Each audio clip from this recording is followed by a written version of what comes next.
तुम्हारा तो ये रोज का है। बिल्कुल ठीक है तुम्हारी अम्मा, फिर भी इतनी टेंशन करते हो।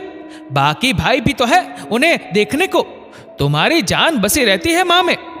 अनीता आज फिर अपने पति शुभंकर पर चिल्ला रही थी। शुभंकर भाई के फोन ना उठाने की वजह से व्यथित हो रहा था। अगर मेरी माँ में मेरी जान बचती है तो तुम्हें क्यों तकलीफ होती है? मेरे भाई तो रोज माँ को देख पाते हैं, मैं दूर हूं, सो चिंता ज्यादा होती है। शुभंकर ने अपना पक्ष रखा। इतने में छोटे भाई ने फोन उठा लिया। कहा था छोटे, ना माँ फोन उठा रही है ना तुम, सब ठीक तो है ना? माँ की तबीयत कैसी है? लो जी, अब शुरू होगा इन माँ बेटे का एक दूसरे के लिए प्यार। अब माता जी गंगा जमुना बहाएगी और बेटे जी भावुक हो जाएंगे।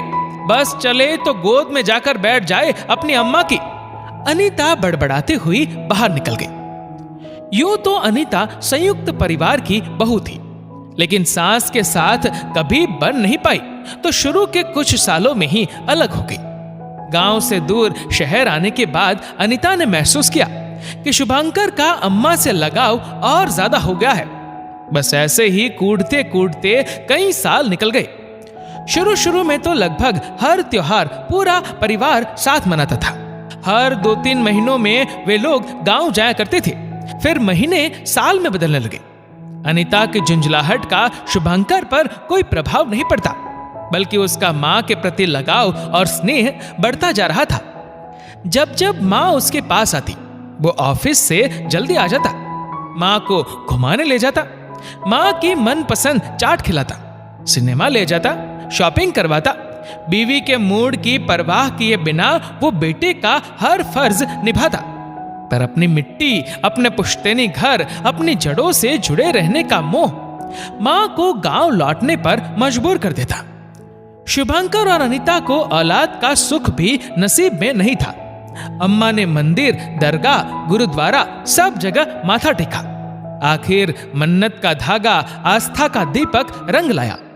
शादी के 7 सालों बाद अनीता ने शोभित को जन्म दिया।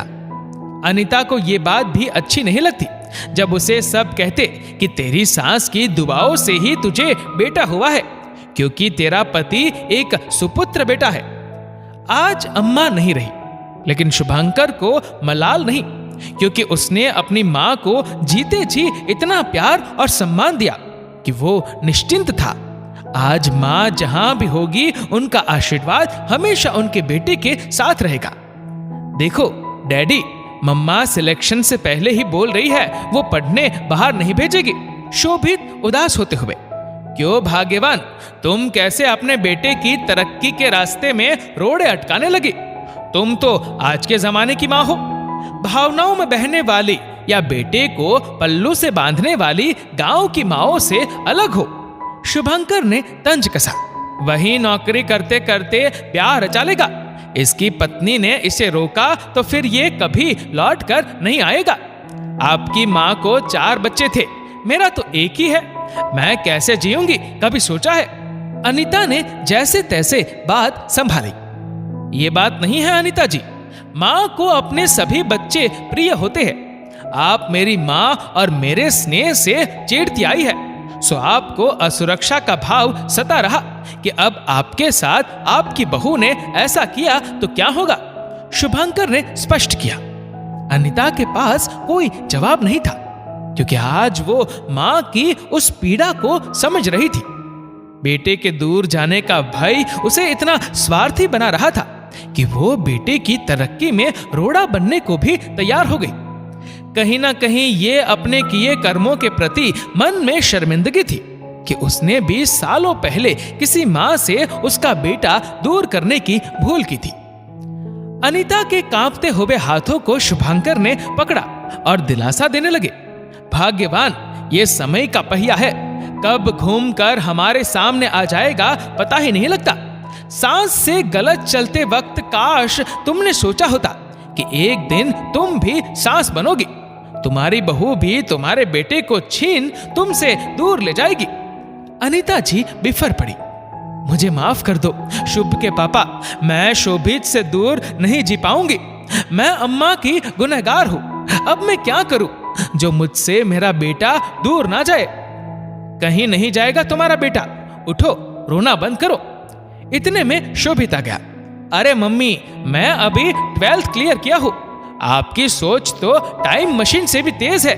आप निश्चिंत रहो, आपकी बहू आप जैसी आ भी गई तो क्या, बेटा तो मैं पापा का ही हूं। बीवी से झूठ बोलकर भी मां से मिलने आऊंगा।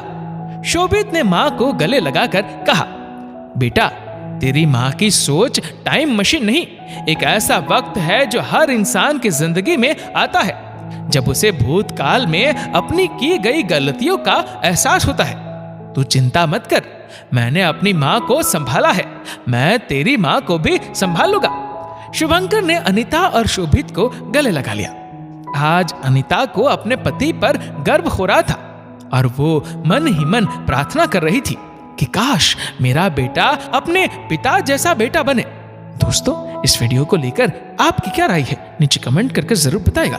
और अगर आपका वीडियो अच्छा लगा हो तो इस वीडियो को लाइक करेगा, शेयर करेगा ज्यादा से ज्यादा लोगों तक, और ऐसे ही और भी इंस्पिरेशनल वीडियोस के लिए सब्सक्राइब करें हमारे यूट्यूब चैनल को और फेसबुक पर फॉलो करें हमारे पेज को। धन्यवाद।